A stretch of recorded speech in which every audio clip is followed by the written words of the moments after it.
60세가 되던 해봄, 저는 퇴직식에서 정년퇴직 기념패를 받았습니다. 32년간의 공직 생활을 마무리하는 날이었죠. 동료들과 사진을 찍고 후배들의 꽃다발을 받으면서 마음 한편이 뭉클했습니다. 그런데 집으로 돌아오는 길 아내가 조용히 말했습니다. 이제부터가 진짜 시작이야. 우리 노후. 그 말이 귓가에 계속 맴돌았습니다. 퇴직금 2억 원, 매달 나오는 공무원 연금 180만 원. 적은 돈은 아니지만 넉넉하다고 하긴 어렵습니다. 하지만 저는 그래도 연금 나오는 사람이 어디 있냐며 스스로를 안심시켰죠. 그런데 2년이 지난 지금 저는 뼈저리게 깨달았습니다. 같은 돈을 갖고도 삶의 질은 완전히 달라질 수 있다는 걸요. 은퇴 후 삶, 왜 같은 돈으로도 이렇게 다를까? 퇴직 이후 만난 동기 중 한 명은 늘 얼굴이 밝습니다. 매달 비슷한 연금을 받고 비슷한 퇴직금을 받았지만 그는 여행도 다니고 문화센터도 등록하며 풍족하게 살고 있죠. 반면 저는 생활비 줄이기에 급급하고 의료비 걱정에 마음 편할 날이 없습니다. 왜 이런 차이가 생기는 걸까요? 결론부터 말하자면 은퇴 자금의 절대 금액보다 운용 전략이 삶의 질을 좌우합니다. 같은 돈이라도 어떻게 쓰고 어떻게 관리하느냐에 따라 인생이 달라지는 겁니다. 은퇴 후 삶의 질을 결정짓는 자금 관리 핵심 5가지. 1. 월 지출 구조를 재설계해야 합니다. 직장 다닐 때 쓰던 소비 패턴, 은퇴하고도 그대로 유지하면 답이 없습니다. 저는 처음 1년간 그냥 예전처럼 썼습니다. 휴대폰 요금제, 정기구독, 외식 등 쌓여가는 지출은 연금으론 감당이 안 됐습니다. 결국 적금을 깨고 퇴직금 일부를 생활비로 충당하게 됐죠. 은퇴 후엔 고정 지출을 먼저 줄이고 최소한으로 살아도 괜찮은 구조를 만드는 게 1순위입니다. 2. 현금 흐름 관리를 못하면 아무리 많은 돈도 소용없다. 친구 중엔 퇴직금 3억을 단기 수익률 좋은 상품에 넣었다가 1년 만에 손실을 입었습니다.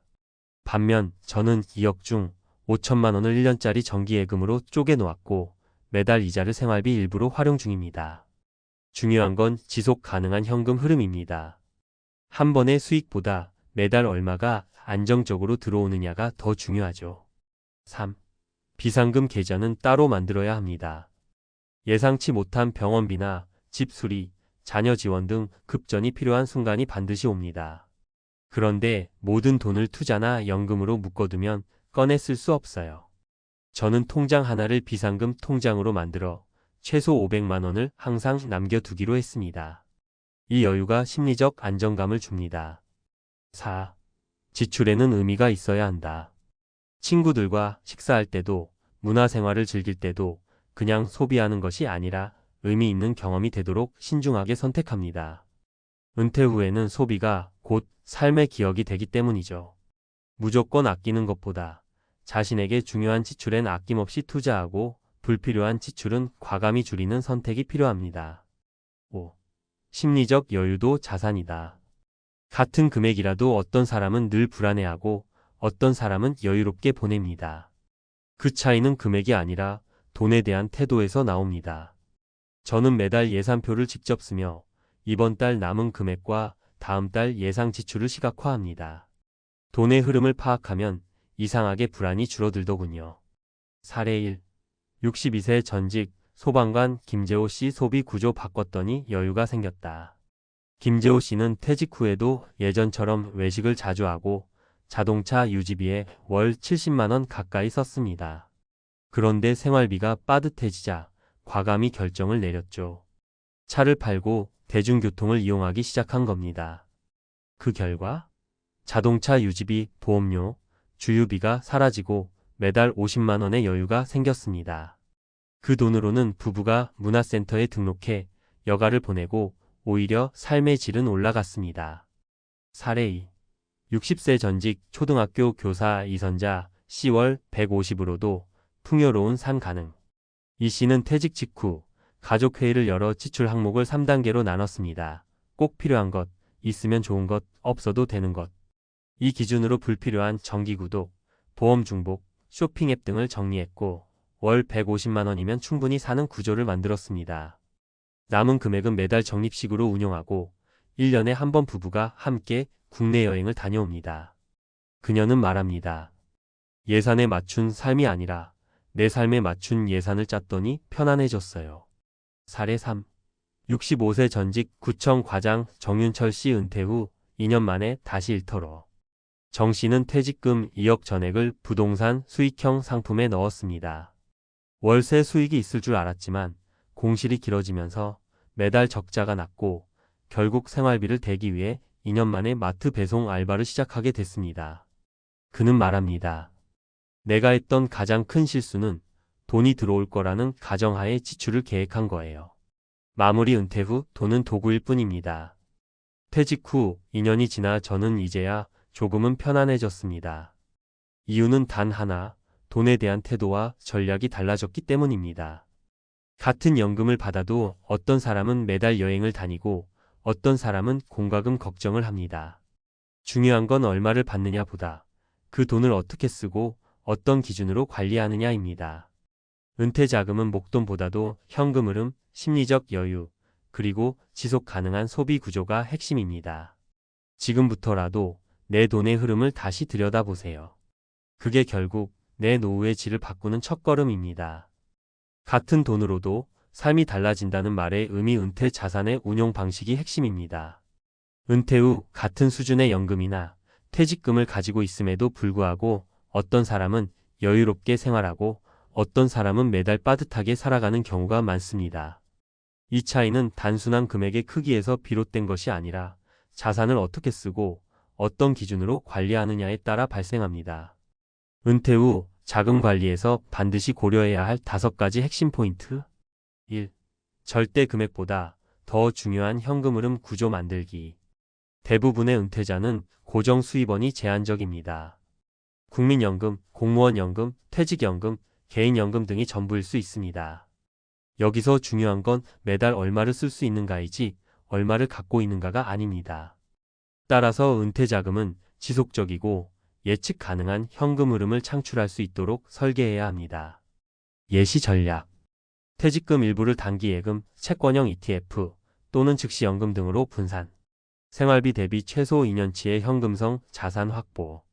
월 고정 지출 주거, 식비, 의료, 통신 등을 연금과 현금 흐름으로 커버 가능하게 구조화. 2. 지출의 재설계 없이 은퇴 자금은 반드시 소진됩니다. 은퇴 후에는 더 이상 소득이 증가하지 않기에 기존의 소비 패턴을 유지하는 것은 재정적으로 매우 위험합니다. 고정비부터 변동비까지 지출 구조를 전면 재점검하고 다음과 같은 접근이 필요합니다. 실행 방안. 월 고정 지출을 정리하고 생활 핵심 비용과 선택적 소비로 분리. 비효율적 지출 줄이기 중복 보험, 불필요한 구독 서비스, 자동차 유지비 등. 은퇴 전과 은퇴 후의 가계부를 비교 분석하여 소비 패턴 조정. 3. 비상자금 확보는 생존 전략입니다. 은퇴 후 예상치 못한 비용은 반드시 발생합니다. 병원비, 주택 수리, 자녀 지원, 각종 세금 등은 계획되지 않았더라도 자금을 요구하는 항목입니다. 전문가 권고 기준. 현금성 자산으로 최소 생활비 6개월 1년치 비상금 확보. 예금, CMA, 단기채 등 즉시 인출 가능한 상품으로 구분 관리. 비상자금은 별도 계좌로 분리해 충동 소비 방지. 4. 퇴직금연금 수령 전략은 개인 상황에 따라 다르게 설정해야. 퇴직금 일시 수령 후 단기 수익형 상품에 투자하거나 전액 부동산에 묶는 사례가 많습니다. 그러나 이는 유동성 리스크를 초래할 수 있습니다. 추천 전략.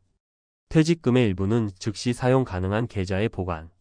나머지는 연금화 전략 활용 예 즉시연금, 배당형 펀드, 리츠, 안정형 ETF 등. 수익률보다는 안정성과 지속성을 우선 고려. 연금 수령 전략 예시. 국민연금 수명, 건강상태, 가족력 고려하여 조기 수령 연기 수령 선택. 개인연금 수령 시기 및 방식 정액, 종신, 확정형 등 비교하여 최적화. 5. 은퇴 후 소비의 질이 삶의 질을 결정합니다. 은퇴자는 소비를 줄이는 대신 의미 있는 소비, 가치 중심 소비로 방향을 전환해야 합니다. 단순히 지출을 줄이는 것이 아니라 삶의 질을 유지하거나 높일 수 있는 방향으로 소비 전략을 조정하는 것이 핵심입니다. 예. 불필요한 쇼핑 대신 문화활동, 건강관리, 소셜활동에 지출. 생활비 절감으로 확보된 여유자금은 자아실현 또는 가족과의 경험에 활용. 지역 복지 서비스, 공공 프로그램 등 저비용 고효율 자원 적극 활용. 전문가의 한마디 정리. 은퇴 자산을 어떻게 쓸지 모르면 아무리 많은 돈이 있어도 결국 부족해집니다. 은퇴 후 자금 관리는 총액의 싸움이 아니라 운용의 기술입니다. 같은 연금, 같은 퇴직금을 갖고도 누구는 여행을 다니고 누구는 병원비에 허덕이는 이유는 바로 여기에 있습니다. 결론, 은퇴 자금 관리는 플랜이 아닌 시스템입니다. 단순히 얼마를 모아야 한다는 개념에서 벗어나 현금 흐름 관리, 지출 구조 최적화, 리스크 대비, 심리적 안정감 확보, 의미 있는 소비 실천. 이 5가지 요소가 함께 작동하는 시스템을 만들어야 진짜 노후 대비가 됩니다. 지금 은퇴를 앞두고 계시거나 이미 은퇴하신 분이라면 오늘부터라도 돈의 흐름을 점검해 보세요. 노후의 질은 소득이 아니라 관리에서 시작됩니다. 살면서 한 번쯤은 내가 은퇴를 하면 어떻게 살까? 라는 생각 해보신 적 있으시죠? 사실 근무할 땐 매달 월급이 들어오고 퇴직금이 있을 거라 생각하면 막상 은퇴 후의 삶은 먼 미래처럼 느껴지기 마련입니다. 그런데 어느 순간 문득 달력을 들여다보면 이제 얼마 안 남았네? 하고 깜짝 놀라실 때가 올 거예요. 그리고 그때서야 급히 준비하려 하지만 이미 기회가 놓쳐버린 듯한 기분에 당황스러워집니다. 오늘은 연금 280, 63세 전직 교사, 은퇴 후 벼랑 끝에 몰린 사연이라는 제목을 통해 은퇴 준비에 대한 중요성과 은퇴 후의 삶에서 겪는 현실적인 문제들을 함께 이야기해 보려 합니다. 연금 280이라는 금액이 결코 작은 수치는 아니라고 생각될 수도 있지만 실제로 은퇴 후 한 달 한 달을 살아내기에 부족함을 느끼는 분들이 의외로 많습니다. 이 글을 통해 우리가 미리 알고 준비해야 할 것들이 무엇인지, 그리고 실제로 어떤 점을 놓치면 큰 어려움에 부딪히게 되는지 차근차근 살펴보겠습니다. 1. 63세 전직 교사의 이야기. 막상 은퇴해보니 생각보다 더 큰 지출. 63세에 퇴직하신 전직 교사 씨는 주변에서 교직이면 연금이 괜찮지 않아? 라는 말을 종종 들었습니다. 사실 본인 스스로도 그렇게 생각하셨대요. 게다가 퇴직 당시엔 월 280만 원 정도면 대충 먹고 살만하지 않을까? 하는 희망 반, 아니란 반의 마음이 있었죠. 그런데 은퇴 후 막상 살림을 꾸려나가 보니 생각보다 지출이 훨씬 큰 데서 문제가 시작됐습니다. 1. 은퇴 후 숨은 비용들. 현역 시절에는 매달 월급이 들어오니 자잘한 지출을 크게 신경 쓰지 않았다고 해요. 예를 들어 전기료나 상하수도 요금 같은 공과금이 오르면 어차피 월급이 들어오니까 별 수 없지 하고 넘어갈 수 있었죠. 하지만 이제는 상황이 다릅니다. 연금이 들어오는 날짜를 기준으로 한 번씩 계산기를 두드리면서 모든 청구서를 맞추려니 스트레스가 만만치 않았다고 합니다. 은퇴 후 생각지도 못했던 의료비나 점점 오르는 물가 부담까지 겹치면 어떻게 한 달에 이렇게 많이 나가지? 하고 놀라게 되는 거죠. 이 여행 다니고 싶었는데의 좌절. 씨는 은퇴 후 자유롭게 여행을 다니며 여유로운 삶을 즐길 거라 기대했어요. 하지만 실제로는 생각보다 많아진 병원비, 그리고 자녀나 손주들에게 해주고 싶은 게 생기면 쓸 돈이 늘어나 버립니다. 그러니 오히려 여행은커녕 집 근처 카페 한 번 가는 것도 아껴야 한다는 처지에 놓이게 되었죠. 그러면서 내가 교직에 있으면서 재정을 좀 더 잘 관리했어야 했나 하는 후회가 들기도 했다고 합니다. 3. 마음가짐의 변화. 하지만 씨가 느낀 가장 큰 부담은 예상치 못한 지출이 생길 때마다 나 이제 현역도 아니고 추가 수입을 만들기 쉽지 않은데 하는 불안감이 커진다는 거예요. 은퇴 후 돈을 버는 것은 생각처럼 간단치 않으니까요. 내가 나가서 잠깐 일이라도 할까? 싶다가도 60대가 넘으니 쉽지 않고 체력도 예전 같지 않음을 느낀다고 합니다. 정작 현역으로 일할 때는 크게 고민하지 않았던 부분들이 이제는 매일매일 머릿속을 떠나지 않습니다. 결국 가장 중요한 건 내가 지금 가지고 있는 자원으로 어떻게 재정과 생활을 효율적으로 꾸려나가느냐? 라는 거죠. 2. 59세의 조기 은퇴한 영업사원의 사례 예상치 못한 퇴직과 가파른 재취업의 벽. 두 번째로 만나볼 분은 59세의 회사 구조 조정으로 조기 은퇴한 B씨의 이야기입니다. 원래는 60대 중반까지 일할 요량이었지만 갑작스러운 퇴직 통보로 한순간에 수입이 끊겨버렸죠. 당장 퇴직금과 소정의 실업급여가 있긴 했지만 그건 몇 달 못 버티고 소진될 금액이었습니다. 50대 후반 취업시장의 현실. B씨는 한때 영업사원으로 꽤 좋은 성과를 냈던 경험이 있습니다. 그래서 자신 있기도 했고 나름대로 어딜 가도 영업 쪽 일자리는 얻을 수 있지 않을까 생각했죠. 하지만 막상 59세의 나이로 재취업 시장에 나가보니 현실은 생각보다 훨씬 더 싸늘했습니다. 우리 회사는 젊은 인력이 필요합니다. 경력은 훌륭하시지만 연령대를 조금 더 낮게 보고 있거든요. 하는 식의 대답을 여러 곳에서 듣게 되었죠. 이 연금 준비의 사각지대. B씨가 갑작스러운 퇴직으로 느낀 가장 큰 문제는 은퇴를 위한 연금이나 저축이 충분히 마련되어 있지 않았다는 점이에요. 퇴직금에만 기대어 몇 달 버티다 보니 이래서는 곤란하겠다 싶어 일자리를 찾았지만 쉽지 않았고 연금 개시 시점도 아직은 멀어 보이니 막막하기만 했습니다. 설령 국민연금을 지금 당장 받을 수 있다 하더라도 액수가 생각만큼 크지 않으니 생활비를 메우기엔 턱없이 부족했던 거죠. 결국 노후 준비는 남일이 아닌 나의 일. B씨의 경험에서 우리는 난 아직 젊으니 괜찮아라고 생각하는 순간부터 위험이 시작된다는 사실을 알 수 있습니다. 누구도 본인이 예정보다 빨리 직장을 나오게 될지 아니면 정년까지 버틸 수 있을지 장담하기 어렵거든요. 그래서 평소에 은퇴 이후 삶을 그려보고 최소한의 안전장치를 만들어 놓아야 한다는 점이 다시금 강조됩니다.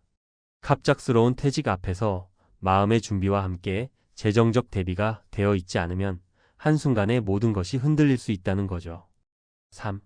66세 식당 창업을 꿈꿨던 은퇴자, CC 막상 문을 열어보니 현실은 적자. 세 번째 사례는 조금 다른 유형인데요. 66세에 과감하게 작은 식당을 창업하신 CC 이야기입니다. 현역에서 일하던 시절부터 언젠가 작은 팝집을 하나 열어 은퇴 후에도 안정적인 수입을 만들어야지라고 생각하셨대요. 그런데 막상 가게 문을 열어보니 가게 월세와 인건비, 그리고 재료비에 예상보다 큰 비용이 들어갔고 수입은 생각만큼 나지 않아 매월 적자가 났습니다. 은퇴 후 창업 만만치 않은 이유. 특히 음식 장사는 경기가 조금만 나빠져도 날씨가 안 좋아도 한 달 매출에 직접적으로 큰 타격이 올 수 있습니다. 게다가 나이가 있다 보니 체력적으로도 쉽지 않죠. CC 역시 아침부터 밤까지 서서 일하느라 몸이 성치 않았다고 해요. 10년쯤 젊었으면 몰라도 66세에 시작한 장사는 체력적으로 엄청난 부담이었습니다. 이 사업 손익분기점을 못 맞추다. 초기 몇 달간의 적자는 흔히 있을 수 있다고 생각하고 조금만 더 버티면 단골도 생기고 매출이 오르리라 기대했지만 생각만큼 쉽지 않았습니다. 너무 늦게 시작한 게 아닌가? 라는 후회가 들었고 결국 몇 달 만에 문을 닫을지 말지 심각하게 고민해야 하는 상황에 직면했죠. 손익분기점을 맞추려면 하루에 어느 정도 매출이 필요하고 최소한 어느 정도 인력을 써야 하는데 계산기를 두드려 볼수록 마이너스가 크게 잡히는 겁니다. 준비 없는 창업은 위험. 은퇴 후 창업은 소자본으로 시작하든 퇴직금 전부를 투자하든 항상 위험이 뒤따릅니다. 특히 업종에 대한 사전 지식과 경험이 없이 퇴직 후에는 작은 가게라도 하나 운영해야지라는 막연한 계획으로 뛰어드는 분들이 많은데 그게 오히려 은퇴 자금을 한꺼번에 날리는 지름길이 될 수 있어요. CC 사례에서도 보듯 한 번의 실패로 퇴직금을 대부분 소진하게 된다면 노후 자금이 크게 위협받는 상황이 벌어집니다. 은퇴 준비에서 놓치면 안 될 포인트. 위 세 가지 사례를 통해 알 수 있듯이 은퇴 준비는 단순히 월 얼마를 모으자라는 식으로 끝나는 문제가 아닙니다. 생활비, 의료비, 어닉스펙티드한 지출, 본인이 하고 싶은 취미나 활동, 자녀들에게 해줄 수 있는 지원, 여행, 작은 창업까지 은퇴 후에는 의외의 지출도 많고 수입을 다시 만들어내기 어려운 구조에 놓일 수밖에 없기 때문이에요. 현실적인 예산 수립. 현재 내 연령, 예상되는 연금 수령액, 보유 자산 등을 명확히 파악해야 합니다. 연금 280이면 되겠지라고 추상적으로 생각하지 말고 세부 항목별로 한 달에 얼마가 필요한지 꼼꼼히 따져보는 게 중요합니다. 건강 문제 대비. 은퇴 후에는 병원 갈 일이 늘어나기도 하고 건강 상태가 예전 같지 않아 의료비 지출이 커질 수 있어요. 실손보험이나 건강보험 상태를 점검하고 만성질환이나 노후질환에 대비할 수 있는 안전장치를 마련해 두는 게 좋습니다. 은퇴 후 수입 다각화. 혹시라도 재취업이나 프리랜서, 자영업 등의 계획이 있다면 은퇴 전에 미리 관련 정보를 수집하고 가능성을 테스트해 볼 필요가 있어요. 막연히 퇴직금과 연금만 바라보자기보다는 적은 금액이라도 고정 수입원을 여러 갈래로 만들어 놓으면 심리적 안정감이 훨씬 커집니다. 정서적 사회적 준비. 이제 퇴직하면 뭐 하지? 라는 심리적 공허감이 꽤 크게 찾아올 수 있습니다. 친구나 동료들과의 관계, 취미생활, 봉사나 모임 등으로 은퇴 후 삶의 활력을 유지할 방법을 미리 고민해 두면 좋습니다. 자녀 지원과 본인 노후의 균형. 자녀에게 도움을 주는 건 부모로서 당연히 하고 싶어지는 마음이지만 그로 인해 내 노후 자금이 심각하게 줄어드는 상황은 피해야 합니다. 부모가 너무 희생해서 나중에 자신이 더 큰 부담을 지게 되면 결국 자녀도 죄책감을 느끼고 힘들어지거든요. 5. 마음가짐의 전환. 내가 지금 할 수 있는 준비부터 시작하기. 현실은 아직 은퇴까지 멀었으니 나중에 생각해도 되겠지라고 미루기 쉽습니다. 하지만 언제, 어떤 방식으로 직장에서 나오게 될지는 누구도 장담하지 못합니다. 계획대로 정년까지 근무할 수 있다면 다행이지만 갑작스럽게 회사를 그만두게 되거나 건강 문제로 쉬어야 할 수도 있죠. 그래서 지금부터라도 내 재정 상태를 돌아보고 구체적인 숫자로 계산해보는 연습이 필요합니다. 월세, 관리비, 교통비, 통신비, 각종 공과금, 식비, 보험료까지 모두 리스트업 해보세요. 현재 준비된 연금은 실제로 한 달에 얼마를 받을 수 있는지 그 시점이 언제인지 확인하세요. 부부가 함께 산다면 상대 배우자의 연금이나 수입은 어느 정도인지 혹은 보호자가 종로부터 도움을 받을 수 있는지 이야기 나눠보면 좋습니다. 여유가 있다면 안 쓰는 돈이 아니라 미래를 위한 투자라는 생각으로 조금이라도 저축 혹은 투자 상품에 꾸준히 넣어두세요. 6. 결론. 은퇴는 한 번의 이벤트가 아니라 긴 여정. 연금 280, 63세 전직 교사 은퇴 후 벼랑 끝에 몰린 사연이라고 하면 남 이야기처럼 들릴 수도 있습니다. 하지만 이 글을 읽고 계신 분들 중 많은 분이 머지않아 맞닥뜨리게 될 현실이기도 합니다. 은퇴는 한 번의 이벤트가 아니라 그 이후 오랫동안 계속될 또 다른 삶이니까요. 우리가 흔히 은퇴하면 이제 편하게 쉬는 인생이라고 생각하지만 사실 그 시점부터가 새로운 도전의 시작입니다. 매달 들어오던 월급이 사라지고 체력은 예전보다 떨어지고 가족의 형태나 역할도 달라지고 심지어 내가 가진 경제적 자원은 무척 제한적이니까요. 결국 은퇴라는 새로운 시작을 제대로 준비하지 못하면 위 세 분의 사례처럼 너무 이른 시점부터 금전적 정서적 고통에 시달릴 수 있습니다. 반대로 잘 준비한다면 비교적 적은 연금으로도 나름의 행복을 누리며 사는 길이 열릴 수도 있죠. 중요한 건 지금 아직 현역으로 일하고 있다면 하루빨리 은퇴 이유를 구체적으로 고민해보는 거고요. 이미 은퇴했다면 지금이라도 지출 구조와 생활 방식을 재점검하면서 내가 할 수 있는 최선의 플랜 B를 세우는 겁니다. 긴 글 읽어주셔서 감사합니다. 부디 이야기가 은퇴를 앞두신 분들이나 이미 은퇴를 하신 분들께 작은 도움이 되길 바랍니다. 여건이 허락한다면 주변 지인들과도 은퇴 생활에 대한 생각을 자주 나누고 정보 공유를 통해 더욱 풍요로운 노후를 만들어 나가 보세요. 결국 중요한 건 나 자신을 챙기는 것이니까요. 은퇴 후에도 여전히 나의 삶은 계속되고 그 삶을 조금 더 행복하게 만들기 위해 우리가 미리 준비하고 배울 수 있는 부분은 많습니다. 건강과 재정을 동시에 챙기는 은퇴 생활, 지금부터 함께 만들어 봐요. 안녕하세요, 여러분. 혹시 이런 생각 한 번쯤 해보신 적 있지 않으세요? 아, 돈만 많으면 노후 걱정 없을 텐데, 남들처럼 힘들게 일하지 않고 편안하게 살 수 있을 텐데, 그런데 현실은 꼭 그렇지만은 않더라고요. 오늘은 상위 10%라고 불릴 정도로 경제적으로 여유가 있었던 사람들이 은퇴 후에 겪게 된 뜻밖의 비참한 이야기들을 나눠보려고 합니다. 저도 처음엔 돈이 많으면 모든 게 해결되지 않나? 라고 생각했거든요.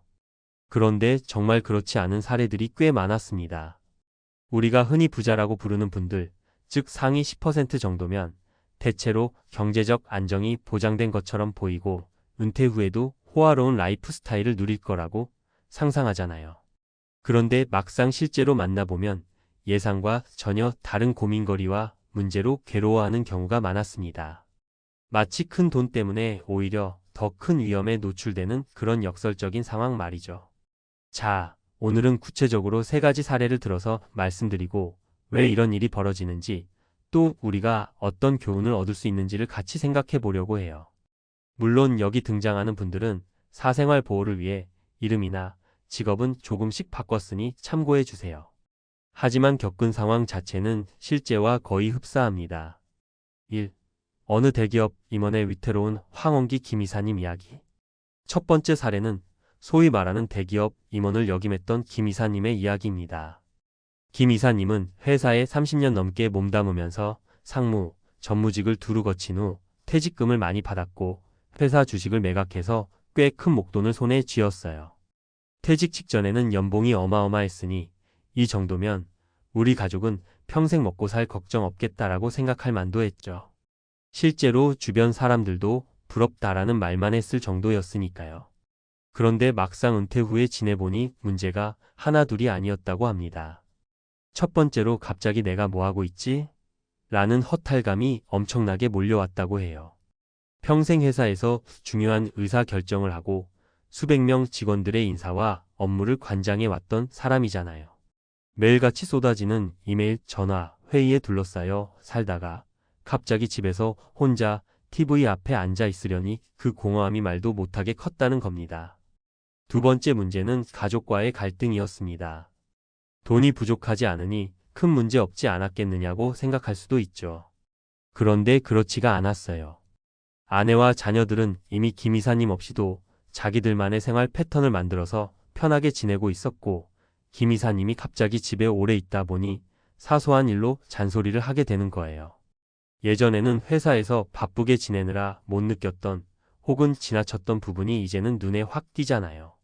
결국 가족들과의 마찰이 잦아지면서 집안 분위기가 점점 쌀쌀해졌고 자기만 붕 떠있는 느낌의 우울감이 깊어졌다고 합니다. 세 번째, 예상치 못했던 의료비와 인생 이막 비용이 생각보다 많이 들었다고 해요.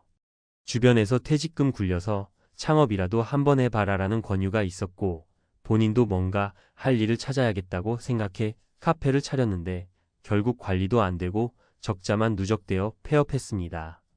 그 과정에서 여유자금 상당 부분을 날렸고 건강이 나빠지면서 병원비도 만만치 않았다고 하네요. 이렇게 돈이 많아서 편할 것이라고 믿었던 은퇴가 사실상 외로움과 무기력, 경제적 불안까지 겹쳐서 거의 지옥 같은 시기가 되었다고 합니다. 억소리 나던 자산가의 추락, 이 대표님 이야기. 두 번째 사례는 부동산 투자로 자산 100억 원대까지 모은 이 대표님의 이야기예요. 이 대표님은 자수성가형 투자자로 건물을 몇 채 가지고 계셨고 월세 수입만으로도 보통 직장인 연봉 이상의 현금 흐름을 만들어내곤 했습니다. 그런데도 은퇴 후 막상 살펴보니 문제점이 참 많았습니다. 가장 큰 문제는 자산은 있지만 현금이 부족하다는 거였어요. 아니 100억이라며? 월세도 나올 텐데? 싶겠지만 건물 가치가 올라 자산 가치 자체는 커졌어도 실제 손에 쥐는 현금 흐름은 예전보다 상대적으로 줄어들었다고 해요. 건물 리모델링비, 공실기간, 세입자와의 분쟁 비용, 세금 등 예측 못한 지출이 생각보다 컸던 거죠. 소위 자산 가치만 높은 부동산 부자인데 실제 쓸 수 있는 돈은 쪼들리는 상황이 된 겁니다. 게다가 이 대표님은 일에 대한 열정이 강해서 나이가 들어도 계속 투자와 사업을 동시에 운영했었는데요. 건강이 안 좋아지면서 갑자기 병원 신세를 질 일이 생기자 문제가 더 복잡해졌습니다. 한두 달이면 금방 회복할 줄 알았는데 몇 달 넘게 쉬어야 했고 그 사이에 본인이 직접 관리하던 부동산 업무와 투자 프로젝트가 엉망이 되었죠. 가족들도 투자에 대해 잘 모르고 외부 매니저나 부동산 업자들에게만 의존하기엔 수수료와 관리 비용이 또 엄청났다고 합니다. 결국 은퇴 후에도 안정된 수입이 있을 거라 믿었던 이 대표님에게도 큰 위기가 찾아온 거예요. 주변에서는 재산이 저렇게 많은데 뭐가 힘들겠어? 라고 말하지만 본인은 매달 들어가는 고정비와 병원비 때문에 더더욱 스트레스를 받고 있었습니다. 은퇴를 너무 쉽게 봤다고 주변 사람들은 전혀 공감 못해주니 외로움이 더 심하다고 토로하더라고요. 3. 가족에게 등 돌림당한 자산가 박 사장님 이야기. 세 번째 사례는 조금 더 마음이 아픈 이야기입니다. 박 사장님은 작은 제조업체를 운영하다가 사업을 매각해 상당한 자산을 확보하고 은퇴하셨습니다. 젊은 시절부터 몸담아온 회사였기에 그 회사를 접고 나니 뭔가 인생의 목표가 사라진 기분이 들었다고 해요. 그래도 돈은 벌 만큼 벌었으니 자녀들 뒷바라지나 잘해주면서 살자 하고 생각했는데 그게 뜻대로 되지 않았습니다. 가장 큰 문제는 자녀들이 어렸을 때부터 돈에만 기대었던 부분이 컸다는 점입니다. 박 사장님은 워낙 바쁘게 사업을 하시느라 아이들과 대화할 시간도 별로 없었고 미안한 마음에 돈으로라도 보상하려고 했다고 해요. 그런데 그게 오히려 독이 되었다고 합니다. 막상 은퇴해서 가족들과 시간 좀 보내고 싶어 하니까 자녀들은 아빠가 이제 와서 왜 이래? 라며 부담스러워하고 돈을 쓸 때만 가까이 다가오는 시기 되었거든요.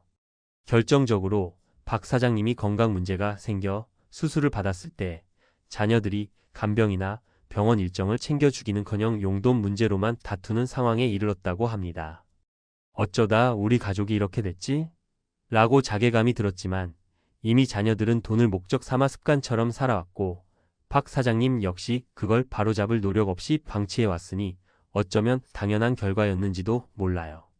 그래서 결국 은퇴 후에 돈은 있는데 가족과의 정이 메말라버린 상태가 되면서 본인은 극심한 외로움과 우울을 느끼고 있고 자녀들과는 점점 멀어져 가는 형국이 되었습니다. 4.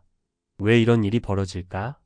자, 이렇게 세 가지 사례를 살펴보니 돈이 많다고 해서 은퇴가 무조건 행복한 건 아니라는 사실이 아주 명확해졌죠. 오히려 평생 돈 버는 방법에만 몰두했던 분들은 정작 은퇴 후에 인생을 어떻게 살아갈 것인가를 준비하지 못해서 문제가 생기는 경우가 많습니다. 첫째, 인간관계와 일상의 루틴을 놓치기 쉽습니다. 회사나 사업에서 느꼈던 소속감, 성취감이 사라지고 나면 혼자서 시간을 보내야 하는데 그걸 어떻게 보내야 할지 모르는 거죠. 둘째, 예상치 못한 지출과 비용이 생깁니다. 아무리 돈이 많아 보여도 대규모 자금이 들어가는 문제가 한꺼번에 터지면 쉽게 자산을 깎아먹을 수 있어요. 특히 건강 문제는 누구도 장담할 수 없습니다. 셋째, 가족과의 유대가 약해진 상태라면 막상 은퇴해서 시간이 많아질수록 서로가 어색해집니다. 심지어는 돈 문제로 갈등이 깊어지기도 하죠. 이런 문제는 비단 상위 10%의 이야기만이 아닙니다. 사실 우리 모두에게 적용될 수 있는 공통된 고민거리예요. 다만 상위 10% 부자들의 경우에는 돈이 많아서 다 해결될 거라는 사회적 통념 때문에 막상 문제가 생기면 공감해 주거나 도움을 주는 이들이 상대적으로 적은 편입니다. 아직도 돈 걱정 안 해도 되잖아라는 인식이 있는 거죠. 정작 본인들은 외로운데 말입니다. 5. 우리가 얻을 수 있는 교훈. 그렇다면 이런 상황을 조금이라도 피하려면 어떻게 해야 할까요? 사실 정답은 간단하지만 실행하기는 어렵습니다. 그래도 몇 가지를 제안해 보자면 경제적 준비보다 삶의 목적을 찾는 게 먼저. 돈이 물론 중요하죠. 하지만 은퇴 후에는 어떤 일을 하며 누구와 함께 어떤 가치를 좇으며 살아갈지 고민하는 게 훨씬 중요합니다. 이걸 미리 생각해두지 않으면 돈이 많아도 불행할 수 있어요. 인간관계와 사회적 활동 유지. 가족이든 친구든 지인든 누구와든 삶을 나눌 수 있는 네트워크가 중요합니다. 일을 그만두고 나면 인간관계가 확 줄어드는데 평소에 활동적인 모임이나 봉사, 취미 생활을 통해 계속 사람들과 어울리는 게 좋아요. 가족과 미리 대화하기. 돈이 많든 적든 은퇴 후에는 가족과의 시간이 늘어나기 마련입니다. 오랫동안 떨어져 지냈다면 서서히 친밀감을 회복하는 과정이 필요해요. 갑자기 달라진 역할과 위치 때문에 서로 어색해지지 않도록 미리 솔직하게 대화해두는 것이 좋습니다. 변수가 생길 수 있음을 인정. 건강 문제, 사업 실패, 예상치 못한 지출 이런 일은 누구에게나 일어날 수 있습니다. 돈이 많은 사람이라고 해서 피할 수 있는 문제가 아니에요. 오히려 자산 규모가 크면 더 복잡한 문제가 생길 수 있으니 리스크 관리를 철저히 해야 합니다. 6. 마무리하며. 오늘은 돈 많으면 다 해결될 줄 알았다. 상위 10% 은퇴자들의 비참한 이야기라는 주제로 이야기를 나눠봤습니다. 사실 은퇴 준비라는 게 단지 내가 얼마나 모았는가만큼 중요한 게 아니라 내가 어떻게 살아갈 것인가가 핵심임을 다시 한번 느끼게 되죠. 지금 당장 우리가 부자이건 아니건 결국 같은 고민을 안고 살아가고 있습니다. 돈이 충분해 보여도 사람이 살면서 겪는 문제는 결코 단순하지 않거든요. 어떤 의미에서는 여유 자금이 있다고 착각하게 만드는 게 더 위험할 수도 있습니다. 이 정도면 됐겠지라는 안일함이 결국 크게 발목을 잡을 수도 있기 때문이죠. 은퇴를 앞두고 있거나 혹은 이미 은퇴하신 분들께서는 한 번쯤 스스로에게 물어보셨으면 좋겠어요. 나는 돈 외에 무엇을 준비해 왔을까? 가족과의 관계는 어떤가? 내 친구들은 어디에 있고 나는 누구와 시간을 보내고 싶은가? 이런 질문들 말입니다. 그런 고민을 조금씩이라도 해나가다 보면 비록 갑작스러운 사건이 닥치더라도 훨씬 더 수월하게 이겨낼 수 있을 겁니다. 여러분 모두 준비된 그리고 의미 있는 은퇴 생활을 하시길 바라면서 오늘 이야기는 여기까지입니다. 혹시 제 얘기에 공감하셨거나 더 알고 싶은 이야기가 있다면 언제든지 댓글이나 메일로 의견 나눠주세요. 우리 모두 부디 돈뿐만 아니라 삶의 행복까지 챙기는 멋진 은퇴를 맞이할 수 있었으면 좋겠습니다. 감사합니다. 오늘도 건강하고 행복한 하루 보내세요. 50대 고연봉자, 퇴직 후 편의점 아르바이트, 은퇴의 씁쓸한 현실. 여러분도 혹시 퇴직 후의 삶을 상상해 보신 적 있으신가요? 흔히들 회사 다닐 때는 빨리 퇴직하고 편하게 쉬고 싶다라거나 은퇴 후에는 여행도 다니고 내가 하고 싶은 공부도 해봐야지라고 생각하곤 하죠. 하지만 막상 막대한 월급이 끊기고 나면 내가 그동안 당연하다고 여겼던 것들이 한순간에 무너져 내릴 수 있습니다. 어떤 분들은 이미 노후 준비가 완벽해서 걱정할 게 없는 줄 알았는데도 막상 현실에 부딪히면 전혀 다른 상황에 처하기도 해요. 이 글에서는 고연봉을 받던 50대가 퇴직 후 편의점 아르바이트를 할 수밖에 없었던 씁쓸한 현실을 중심으로 은퇴 준비가 얼마나 중요한지 이야기를 나눠보려고 합니다. 오늘 말씀드릴 3가지 실제 사례를 통해 은퇴 후 아무런 준비 없이 맞닥뜨린 삶이 얼마나 당혹스러울 수 있는지 함께 느껴보시고 또 어떻게 하면 조금 더 지혜롭게 대처할 수 있을지 고민해보면 좋겠습니다. 1. 사례 1. 25년 차 대기업 과장. 내가 편의점에서 서 있게 될 줄은 몰랐어요. 첫 번째 이야기의 주인공인 A씨는 50세가 조금 넘은 나이에 대기업에서 과장 직급으로 꽤 좋은 연봉을 받고 있었어요. 가족들에게 늘 든든한 버팀목이었고 집안 대소사도 책임지던 맏이 같은 분이었죠. 회사에서도 성실함과 책임감을 인정받아 승진도 순조로웠고 내가 퇴직하면 그냥 편하게 쉬어도 되겠다. 지금까지 열심히 일했으니 은퇴 후엔 여유를 누려야지라는 생각이 어쩌면 당연하게 자리 잡고 있었습니다. 그런데 예상치 못했던 구조조정으로 A씨는 딱 25년을 근무하고 퇴직 권고를 받게 됐습니다. 아직 은퇴하려면 몇 년 더 있긴 하지만 어차피 물갈이 분위기니 여기서 그냥 나가는 게 낫지 않을까 하는 생각도 있었고요. 퇴직금을 받아서 자영업을 해볼까, 부동산 투자를 해볼까, 이런저런 생각만 하다가 시간이 훌쩍 지나가 버렸습니다. 결국 마땅한 수입원이 없으니 일정 금액의 퇴직금도 빠르게 줄어드는 게 느껴졌죠. 아르바이트나 계약직 자리를 알아보는데 이력서를 보면 기업들은 너무 경력이 화려하다거나 원래 고연봉이셨던 분이라 우리 조건에 안 맞을 것 같다는 식으로 거절하는 경우가 대부분이었다고 합니다. 결국 A씨는 동네 편의점에서 야간 알바 자리를 겨우 구해 하루 8시간씩 서서 계산하고 물건을 정리하기 시작했어요. 월급은 회사 다닐 때의 4분의 1도 채 되지 않았고 원래 생활 수준을 유지하기에는 턱없이 부족했죠. A씨는 가족들에게도 미안하고 자신이 밑바닥으로 떨어졌다는 자괴감도 컸다고 해요. 하지만 어떻게든 버텨야 하니까라는 생각으로 꿋꿋이 새벽 근무까지 해가며 일하고 있습니다.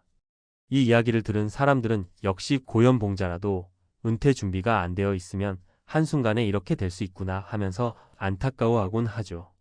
이 사례 이 영업직 베테랑, 나이 50줄에 들어서도 내가 몸으로 뛰게 될 줄 몰랐지. 두 번째 사례는 영업직으로 20여 년간 일해온 B씨의 이야기입니다. B씨는 입담도 좋고 열정도 넘치고 덕분에 성과금 포함 연봉이 꽤 괜찮았어요. 주변 친구들 중에서 가장 돈을 잘 번다는 소리를 늘 듣곤 했죠. 그러니 은퇴 후에도 나는 노하우가 많으니까 컨설팅이나 프리랜서로 일하면 되겠지라고 마음 놓고 있었습니다.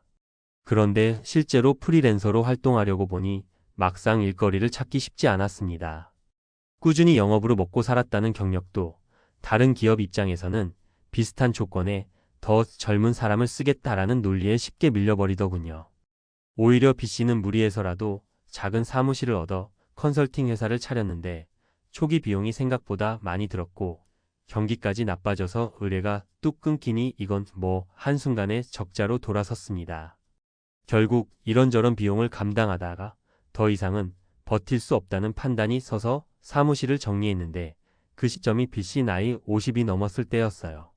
남은 돈도 거의 바닥이었고 아름아름 구해보는 직업은 대부분 경력에 비해 급여가 턱없이 낮았습니다. 그래도 집에 그냥 앉아서 놀 수는 없지 않나 하며 배달 아르바이트부터 시작했다고 합니다. 예전에는 회사 유니폼 차려입고 외제차를 끌고 다녔던 사람이 이제는 오토바이에 몸을 싣고 하루에도 수십 번씩 식당과 고깃집을 오가야 했죠. B씨는 아직까진 체력이 버텨주니 다행이지만 한 23년 후에는 어떨지 모르겠다. 지금이라도 퇴직금을 조금이라도 남겨놨어야 했는데 하고 후회한다고 해요. 3. 사례 3. 불안해서 쉬지도 못해요. 의사라도 퇴직 후가 두렵습니다. 세 번째 사례는 조금 다른 결의 이야기입니다. 의사라면 고소득 전문직으로 알고 있잖아요. 근데 제가 아는 C 원장님은 50대 중반에 개인 병원을 그만두고 조기 은퇴를 선언했습니다. 병원을 운영하는 게 만만치 않아지는 시기도 있었고 또 체력적으로도 많이 힘들어져서 이제 좀 쉬면서 살자라는 생각이셨대요. 문제는 오랫동안 병원을 운영하면서 수익이 괜찮긴 했지만 가족 부양과 병원 운영비 그리고 생활비에 들어가는 지출이 커서 정작 본인이 은퇴 후 사용할 목돈이 많지 않았다는 점입니다. 또 의사로서의 커리어 때문에 대부분의 사람들은 당신처럼 능력 있는 분이 무슨 걱정이겠느냐라고 생각하니 이분이 재취업을 구하거나 파트타임으로 일자리를 찾는데도 어려움이 많았어요. 결국 C 원장님은 어느 대기업의 건강 컨설팅 계약직을 구해서 일하게 됐는데 그곳에서는 별도 보너스나 특별 수당 없이 월급 형태로 일반 직원처럼 일해야 했습니다. 병원장 시절의 수익과는 비교할 수도 없고 스스로도 이 나이에 다른 사람 밑에서 보고하는 게 생각보다 힘들다고 토로하시더라고요. 처음에는 이제 좀 편하게 살아볼까 싶었는데 퇴직하고 보니 어떤 형태로든 계속 돈을 벌어야 한다는 압박감이 더 크게 다가와서 쉬기는커녕 매일 더 걱정이 늘어가는 상황입니다. 은퇴가 달콤할 줄만 알았는데 현실은? 위 사례들은 각각 직업도 퇴직 사유도 다르고 또 처한 환경도 제각각입니다. 하지만 한 가지 공통점이 있다면 은퇴 후를 제대로 준비하지 않으면 눈 깜짝할 사이에 곤란해질 수 있다라는 사실이죠. 예전에는 정년 보장이 잘 되어 있거나 연금 제도가 빵빵해서 퇴직 후에도 별다른 걱정 없이 살 수 있었습니다. 그러나 지금은 시대가 바뀌었고 평균 수명도 늘어나고 있죠.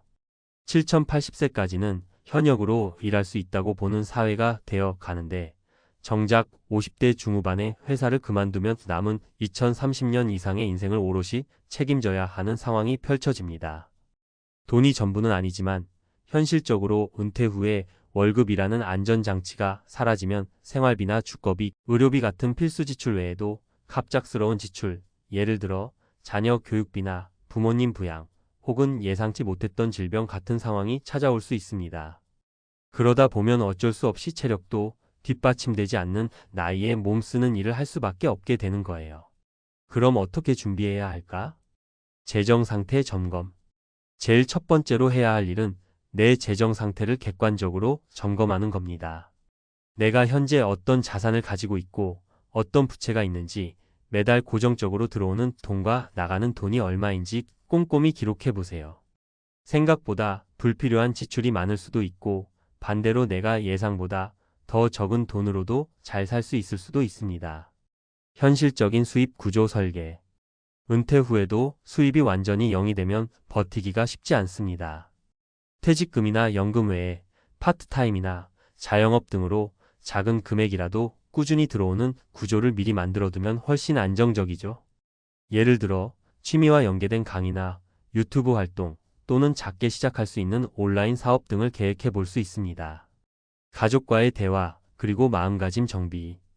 은퇴 후 생길 수 있는 심리적 불안감, 경제적 압박감은 본인만의 문제가 아니라 가족 전체가 함께 풀어가야 할 문제예요. 막상 돈 걱정에 짓눌리면 부부 관계나 자녀와의 관계도 틀어지기 쉽습니다. 은퇴 전부터 가족들과 허심탄회하게 대화하고 서로의 역할과 기대치를 조정해 놓는 게 중요합니다. 건강 관리. 사실 돈보다 더 중요한 건 건강입니다. 은퇴 후 수입이 줄어들어도 건강이 좋다면 다양한 일을 시도할 수 있고 생활비 부담도 줄어듭니다. 하지만 건강이 나빠지면 치료비가 급증하고 일할 수 있는 기회도 줄어드는 악순환에 빠져요. 따라서 지금부터라도 운동, 식습관 개선, 정기검진 등을 통해 자기 관리를 철저히 해야 합니다. 맺은 말. 고연봉을 받던 50대가 편의점 아르바이트를 한다는 사실 자체가 잘못된 건 아니에요. 누구나 자기 상황에 맞춰서 일하면 되는 거니까요. 다만 나는 고연봉을 받았으니 은퇴 후에도 문제 없겠지라고 안일하게 생각하다가 실제 퇴직 후 새로운 현실에 맞닥뜨렸을 때 크나큰 충격과 불안에 휩싸일 수 있음을 미리 알아두자는 겁니다. 우리 사회에서는 여전히 퇴직이나 은퇴가 어떤 축복의 시간처럼 여겨지기도 하지만 한편으론 길어지는 노후와 치열해지는 경쟁 속에서 오히려 또 다른 생존기가 시작되는 시기이기도 합니다. 위에 소개한 세 가지 사례처럼 설마 내가 이럴 줄이야 하는 상황이 누구에게나 찾아올 수 있으니까요. 가장 중요한 건 지금부터 천천히라도 준비하고 현실적이면서도 유연한 태도로 은퇴 이후의 삶을 설계하는 것입니다. 자기 자신에게 맞는 일이나 취미를 찾고 늘어난 여가 시간을 어떻게 의미 있게 쓸지 고민하며 동시에 재정과 건강을 튼튼하게 관리해야 하죠. 아직 멀었으니 괜찮다라고 미루지 말고 작은 준비라도 하나씩 시작해보면 어떨까요?